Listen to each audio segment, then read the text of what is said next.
এবার আসেন মিজানুর রহমান আজাহারির তাফসির মাহফিলে গ্যাঞ্জাম নিয়ে কথা বলি। সিলেটে যেভাবে মিজানুর রহমান আজাহারির ওয়াজের শেষে হট্টগোল করে বন্ধ করে দেওয়া হয়েছে, তাতে আমি হতবাক এবং ক্ষুব্ধ।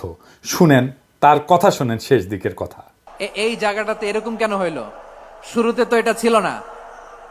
এখন আইন শৃঙ্খলা বাহিনী তোমাদের সাথে লাঠি চার্জ করবে, ধাক্কাধাক্কি করবে, তোমরা আমার সাথে এটা হবে এরকম? তোমরা তো ব্যথা পাবা তো। বসো না, সবাই বসতে পারলে তোমাদের কি? বসো। এটা এটা এটা আমি এখন পরিকল্পিত কিছু হতে পারে এই ধারণাও করতে হবে আমাদের।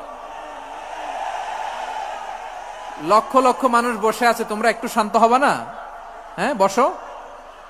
আর 2 মিনিট একটু কোঅপারেট করো। 2 মিনিট একটু কোঅপারেট করো।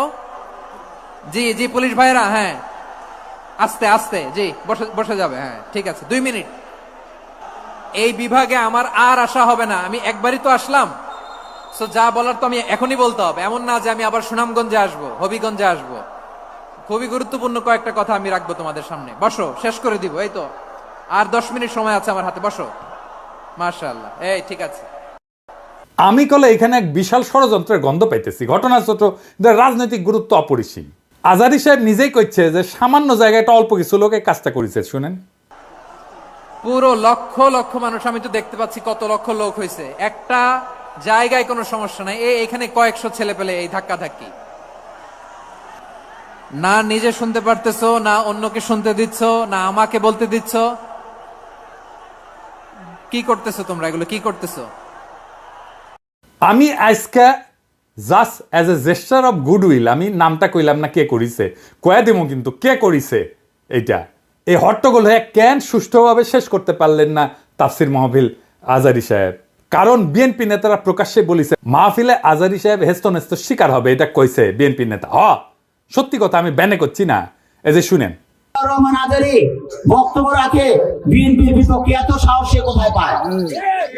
আপনি এই জামাতের পক্ষে কথা বন্ধ করেন, নাহলে দেশের মানুষ যেভাবে আপনার এই যে মাহফিল করে, মাহফিলে কিন্তু আপনি হ্যাস্ত শিকার হবেন এই মুসলিম লীগের কারণে। কারণ এই মুসলিম লীগ কিন্তু বিএনপি কে পছন্দ করে, এই মুসলিম লীগ কিন্তু অন্য সংগঠনকে পছন্দ করে। কিন্তু আল্লাহর নামে স্লোগান দিয়ে, ধর্মের কথা বলে, মাথায় টুপি লাগিয়ে, পাঞ্জাবি পরে বিএনপি কে বকবেন না আপনি, তাহলে কিন্তু হ্যাস্ত শিকার হবেন। আবার যে কোনো মুহূর্তে কিন্তু আপনি দেশান্তর হতে পারেন। ঠিক তার পরদিন এই ঘটনা ঘটলো।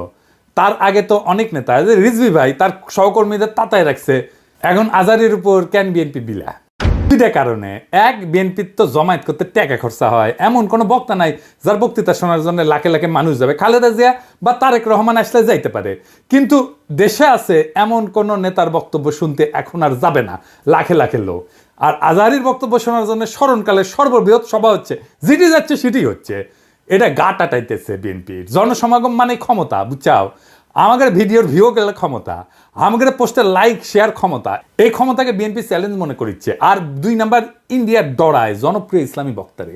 এই জন্যই তারা চড়াও হয়েছিল মৌলানা দেলাওয়ার হোসেন সাইদের উপরে। আজারি সাহেব ইভেন বিগার থ্রেট তাদের জন্য, বড় ভয়, কারণ সংঘবদ্ধ মুসলমানে তাদের ভয়। আজহারি জামাত করে না, তার বয়স কম, তারা যুদ্ধাপরাধী বানাইতে পারবে না। চমৎকার কথা বলে, আধুনিক, মননশীল, অপূর্ব সুন্দর গলা আর চেহারা, মাশাআল্লাহ, ইংরেজি বলতে পারে ভালো। এইরকম একজন দায়ীকে কোনোভাবে টলারেট করবে ইন্ডিয়া? করবে না। এক বেকুব তার মাথার দাম ধার্য করেছে। শুনেছেন? শুনেন,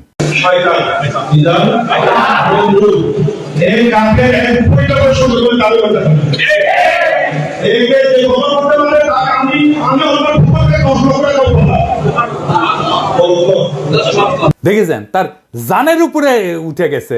পুলিশকে কইছে ওই হারামজাদার এখনই ধরে প্যাকেট করেন, ওই যে কইছে 10 লাখ টাকা দিবে, ও প্যাকেট করেন।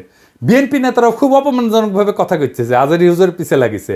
দেখেন দুদু ভাই কয় আজার নাকি মাজার কি যেন আছে, দেখেন শুনেন। ওই যে কে যেন আজার নাকি মাজার একজন আছে। দুদু ভাই, আপনারা যে বিএনপির দুদু বলে এটা জানেন? হ্যাঁ, দুদু বুকের দুদু নাম বিকৃত করেন কে? বেদবি কুটি থেকে শিখেছেন। আপনার কর্মী আপনার কথা না শুনে আজারি হুজুরের কথা শুনবি? এটা জানেন না তো? কর্মীর সাথে তো যোগাযোগ নাই, জিজ্ঞেস করে দেখেন। আজারি হুজুরের নাম শুনলে কয়বার সালাম দেয় শুনেন, আর আপনার পিছে যায় কি কয় শুনেন। নিজেরা বেশি হারকুলিস ভাবেন না, বুঝছেন? ওগুলোর দিন বাগে খাইছে। আওয়ামী লীগ আমলে ওয়াজে এসে আওয়ামী লীগ নেতারা চড়াও হইতো না, দেখেছেন না? চড়াও হইতো না। এখন বিএনপি নেতারা চড়াও হচ্ছে। এই যে দেখেন, এটা আমার শহরে বগুড়ায় মৌলানা বজরুল রশিদ মিয়া, আমি কলে খুব পছন্দ করি, খুব চমৎকার একজন আলেম, কলে খুব সুন্দর ওয়াজ করেন, উনার উপরে চড়াও হয়েছে, মিজাজ খারাপ হয়ে গেছে দেখে। আর চড়াও হয়েছে কে? আওয়ামী লীগের পান্ডা মোহনের ভাই বিএনপির নেতা বাদশা, দুই ভাই দুই দল করে, এক ভাই আওয়ামী লীগ এক ভাই বিএনপি। ওর ভাই বগুড়া শহরে কোনো জমি বাকি রাখে না, এই যে মোহন দখল করেছে, দুই ভাই দল করে সিস্টেম কইরা এখন আরেক ভাই রাজত্ব চালাইতেছে বগুড়ায়। এরা আগা পাঁচতলা দুর্বৃত্ত ফ্যামিলি। শোনেন কি করিছে। কিসের ভাষা ভাই? আমরা আমার দেশে থাকি না। আমরা দেশে থাকি না। হ্যাঁ, ঠিক আছে। আপনি বলেন কেন যে আল্লাহ আকবার একবারই ছাড় দেয় না? আমাদের প্রত্যেকটা এই প্রোগ্রামে দেখো না। না, এই জায়গাতে আমি কি বুঝতে পারছি তাকে শোনেন। না না, এখানে যে কোরআন শরীফ তেলাওয়াত হলো, একবারই দিছে আল্লাহ আকবার হাম্মাম করতে, আর দেয়নি। এটা ঠিক না। তার মানে দিছে তো? না, তার মানে দেয়নি, দিছে তো। একবার দেখ 10 বার দেখ দিছে। আপনারা কোন আওয়ামী লীগের মধ্যে দিছে? আপনি তো বললেন একবারই দিছে আর দেয়নি, এটা তো ঠিক না। আমি একটু আমার প্রধান বক্তার সাথে দ্বিধার করেছিলাম যে উনি বলতে চেয়েছিলেন যে একবারই হাম্মাম সাহেব বলছেন, এটা তারপর কি বলছেন আমি আসলে এই করি, যখন বলছে একবার বলেছেন আমি সেটাকে দ্বিধার করেছি। আমরা ইসলাম কারো ব্যক্তিগত সম্পত্তি নয়, ইসলাম সকল মুসলমানের সম্পদ। কেউ যদি মনে করে এটা আমার ইসলাম আমার একাডি আর করো না, এটা তো সঠিক না। যারা ক্ষমতার থাকতে যা করেনি, এরা ক্ষমতার যাওয়ার আগেই তার সাথে বেশি করতেছে। জোরে কোন কথা ঠিক কি না? রাধা বাদশাহ আউট হয়ে গেছে। তো মাহফিলে যারা যাবেন, কোন রাজনৈতিক নেতা যদি আলেমের সাথে বেদবি করে না, একেবারে পায়দা ফেলাবেন, পারমিশন দিলাম, আমার নামে যেন কেস দেয়, আমি কয়ে দিছি। আর হুজুরেরা আপনাদের বলি, বেদবি নিয়েন না। আপনারা কোন আক্কেলে এই সমস্ত রাজনৈতিক দুর্বৃত্তদের ওয়াজের মঞ্চে আপনাদের পাশে বসতে দেন? ওদের সেই যোগ্যতা আছে আপনার পাশে বসার? পাবলিকে তো আপনার ওয়াজ শুনবার এসেছেন নাকি? ওই গুলো ক্ষমা দেখবার আসছে, তা তো আসে নাই। আমি দুঃখিত, মুখ খারাপ করলাম, হুজুর বেয়াদবি মাফ করে দিয়েন, কিন্তু এ তো মেজাজ খারাপ হয়ে যায়। তো আপনি কেন ওগ্রে পাশে বসান কেন? আপনার ওয়াজের জমায়েতের ফুটেজ খাবার আসে, ওই হারামজাদা নিজেরা দেখলে তো পাবলিক আসবে না, কথাও কবার পারে না। আপনার ওয়াজের জমায়েতের ফুটেজ খাবার আসে, এটি এসে সে দেখায় যে আমি মেলা বড় নেতা। এগুলোর পাত্তা দিবেন না, দাবরানি দিবেন, সাইজ হয়ে যাবে। ওয়াজের দিন তারিখ যেদিন ফাইনাল করবেন, ওই সময় কয়ে নেবেন মঞ্চে, যেন কোনো রাজনৈতিক নেতা না উঠে।